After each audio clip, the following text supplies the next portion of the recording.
All right, sisters, this is part two of the truth about the angry black woman stereotype, why it exists, and how we can break free from it. Okay. Um, the real impact on black women is not just in our heads. Okay.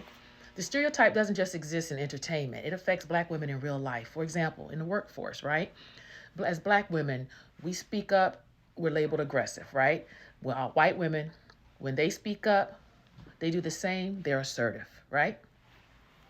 Studies show that black women are less likely to be promoted because they are seen as too difficult or not a team player.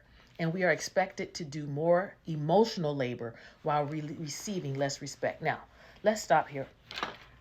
The part about some black women are too difficult, not a team player, that is not always based on a stereotype. Some black women, some of y'all sisters, you are.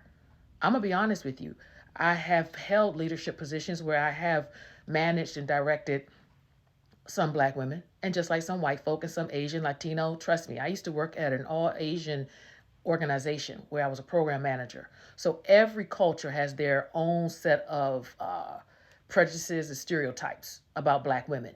But I got to be honest with you, black women, there is some truth in this statement that I just read. Some of you all just have nasty attitudes. And I understand, like I said, life, trauma, things, we are all under a lot of stress and pressure. But when you work, you have to leave that stuff at home. I don't want you all to feel like people that this is an excuse, that white people is our excuse, because we can't play that all the time either. Yes, there are many cases, a myriad of instances where it is because of oppression, racism, systemic racism, and all of that. But some of it is just, sister, your attitude is nasty and stank, and nobody's ever checked you for it. Okay? Also, this is very important too, because I even noticed that I do this. We are expected to do emotional labor. Like, we are the ones that our co-workers, especially some of the white ones, run to for that emotional strength. And see, as a lot of us black women, because we are fixers or because we are just in tune a lot of times with emotion and discernment, till we are easy for people to talk to in most cases.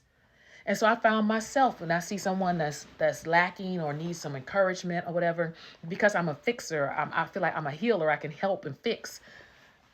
I just start like taking on their mess. And the reality is we don't have to do it, ladies. Our job is not to be a therapist for our coworkers. They got healthcare benefits just like you. Tell them go see a damn therapist. Hell, you in therapy. You know what I'm saying? All right. Next, impact of being the quote strong, the angry black woman is in relationships. Black women are told we're too independent or we're too strong to be loved. Many of us feel pressure to shrink ourselves to make others comfortable. And some black women who set boundaries are seen as mean or stuck up. And again, I think a large proponent or someone who's been complicit in this, promoting this stereotype about angry black women, have been some black men. I'm sorry, but it's true. You want us to be so quiet and docile, but yet here's the confusing thing, men, and I want you to get this. When you have daughters, you all always say, listen, I'm gonna raise my daughter where she's independent and she don't have to rely on a man for nothing. But then when she grows up to be a strong black woman, the man she get with says, you're too strong, you're too independent. Well, hell, what, you raised her that way. What do you want her to be? So there has to be a balance, right? And as women, that's where we must learn the balance as black women. But black men, stop getting angry with us, because we are now starting to get up out of the generational trauma, the post-traumatic slave trauma, post-traumatic Jim Crow and segregation trauma. So let us heal. Have some grace with each other in these black relationships. Just don't run to a white woman or an Asian woman. It was a time where so many black women were making a mass exodus to get an Asian woman because they said they're so docile and they're so, but hell, look at their culture. In some Asian cultures, they bound the girls' feet when they're babies so their feet don't get big. In some Asian countries, women aren't even seen as valued. Some countries, years ago, they were told you can only have a certain amount of girl children. So come on. Black men, you got to give us a break, man. Just like we got to give y'all a break. Y'all doing the best. The majority of black men are doing the best they can, just like the majority of black women are damn sure doing the best we can. Let's extend some grace and stop being so quick to run and get you a white woman. Because see, then you're mad when a white woman has a couple of your kids and then she divorces you and take half or all your money. Hello, NBA players. Hello, NFL players. Hello. I'm preaching now. Pass the communion. Pass the plate. Pass the offering. All right, let's keep going. Another way, emotionally and mentally, being called the angry black woman. It makes you feel like you got to suppress your emotions to avoid being labeled angry.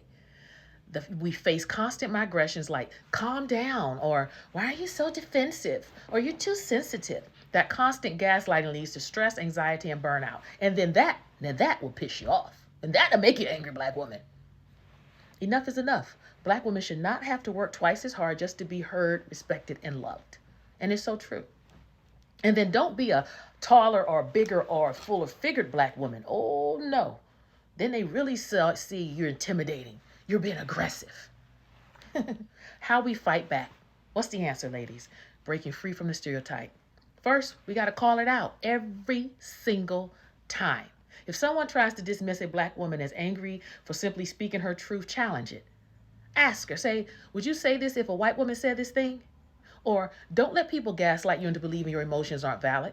Now, again, we got to teach, and this is why as black people, all that beating your kids, not letting your children learn how conflict resolution, that is why there are so many black people who are angry, both men and women, because our parents beat the hell out of us, thinking that that was discipline, when really all that was stifling our emotional growth. Therefore, when we get in conflict now, the first thing we know how to do, we go from 0 to 100.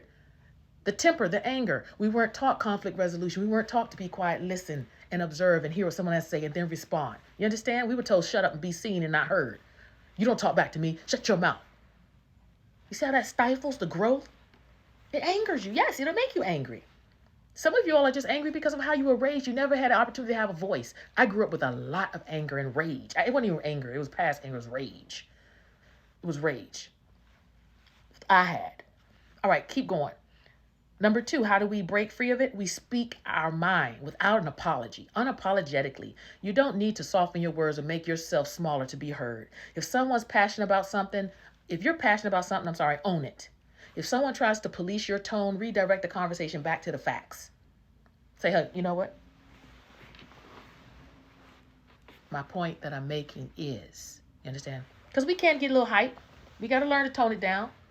A lot of us are bosses, right? We CEOs, bosses, and carrying on. But when you get home, when you have a husband, you got to become lace. You're leather out there on the job, but when you get home, become lace. That don't mean you don't express yourself.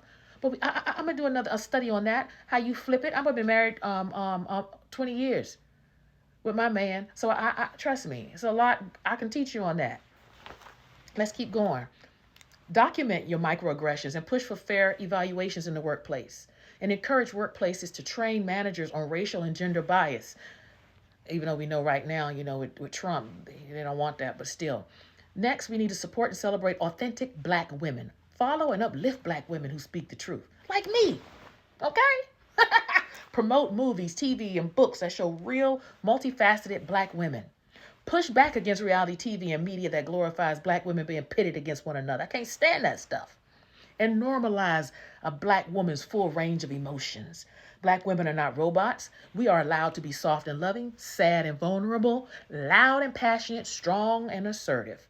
And we are not one-dimensional. We do not exist to be palatable for society. So what are my final thoughts? The next time someone tries to silence you with this label of the angry black woman, you are not angry, you're expressive. You are not aggressive, you are assertive. You are not too much. You are exactly enough. So, if you've ever been called an angry black woman, leave in the comments. Tell me how you handled it when someone tried to dismiss your emotions. Let me know. Hey, look, thank you again. This is the end of this session. I'm going to do another video. I got so many workshops and classes and things I want to teach you all. And I appreciate you all letting me just speak into your life and share my research and what I'm doing. And it blesses me. And hey, like, share, and subscribe. And again, if I'm blessing you, buy a sister a cup of coffee. All right, talk to you soon. Be blessed. Love you. Bye. You're enough.